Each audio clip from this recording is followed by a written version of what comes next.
Rizal, bisa diceritakan perjalanan karirmu dari pertama sampai seperti sekarang? Dulu pertama ikut sekolah sepak bola kelas 3 SD. Dulu di SSB Simo Putra. Saya sering pindah-pindah sekolah sepak bola, Pak. Terus sampai di kebanyakan di Sidoarjo.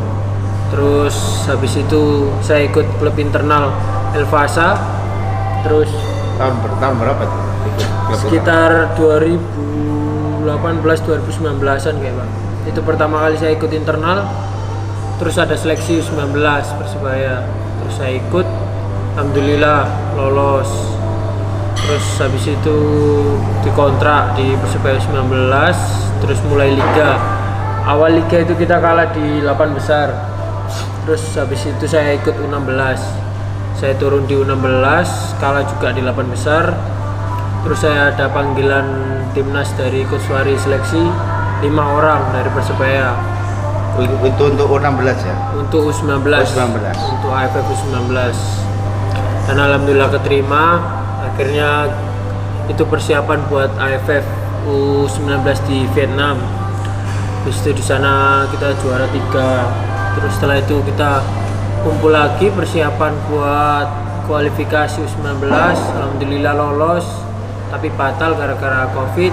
Setelah itu saya kontrak, alhamdulillah kontrak dengan Persebaya Senior dan sampai sekarang. Dari rentang perjalanan dari pertama sampai itu, siapa yang paling berpengaruh dalam kehidupan sepak bola? Ya, yang paling berpengaruh terutama orang tua, terutama ayah. Ayah dulu semasa kecil saya dianterin kemana aja, Pak.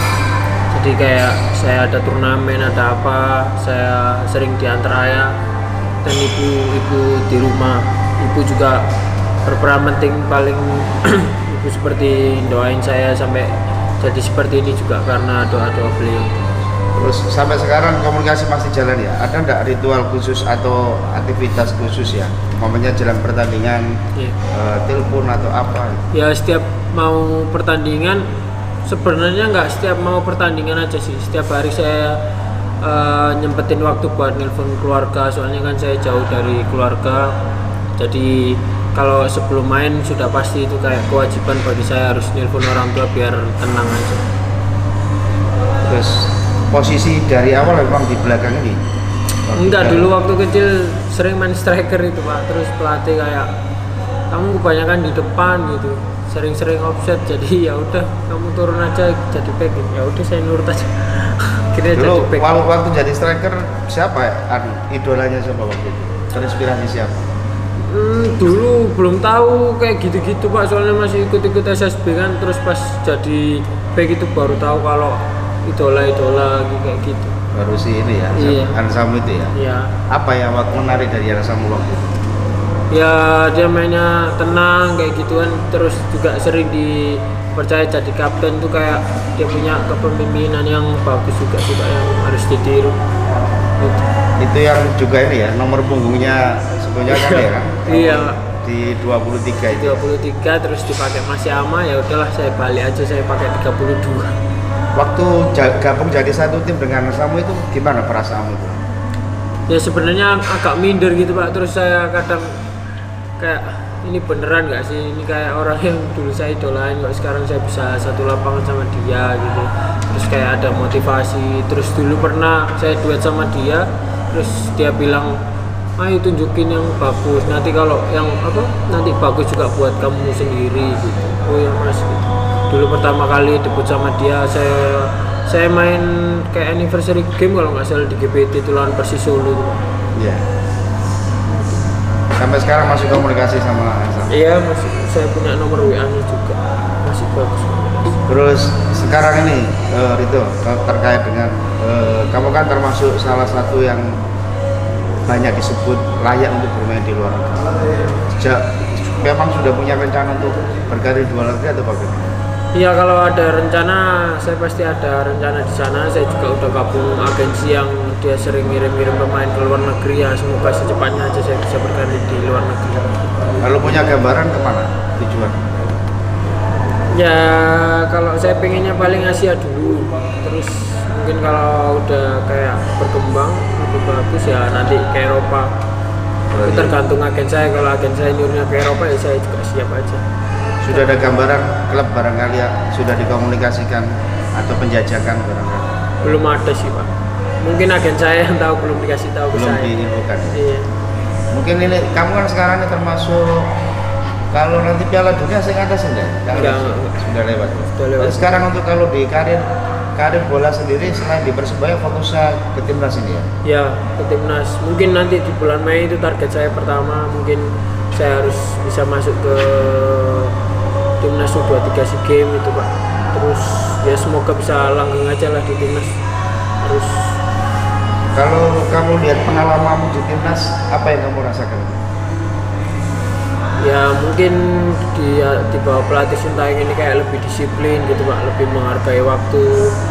Saya rasa bukan hanya Sintayong aja sih, harus di semua pelatih pasti ditekankan seperti itu, cuman mungkin sini latihannya lebih keras juga, yang kayak saya belum pernah nerima latihan di klub seperti itu. Terus dulu ikut Sintayong pertama jadi kayak kaget gitu Pak, sehari bisa sampai 3 kali latihan gitu kan.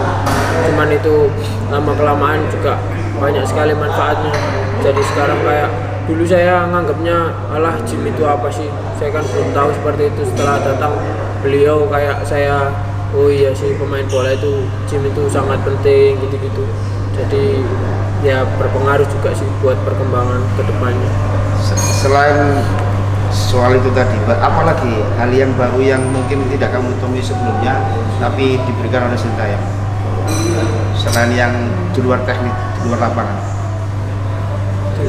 Pola makan Ya mungkin dari pola makan juga dipantau dengan baik, jadi kayak kita itu tahu hal-hal baru, kayak kita habis latihan capek ini kita harus makan proteinnya banyak, terus sebelum main kita harus konsumsi karbo yang banyak. Itu dulu kalau kita sebelum ada pelatih sama ahli gizi yang di timnas U19 kemarin, kita juga nggak tahu harus makan apa dulu waktu sebelum main, juga asal makan aja seperti pokoknya nasi, sayur gitu-gitu. Kalau sekarang kan udah tahu kayak gitu berarti harus ngikutin lah, itu kan termasuk yang baik gitu. Kayak sebelum main harus konsumsi karbo yang banyak dibanding proteinnya.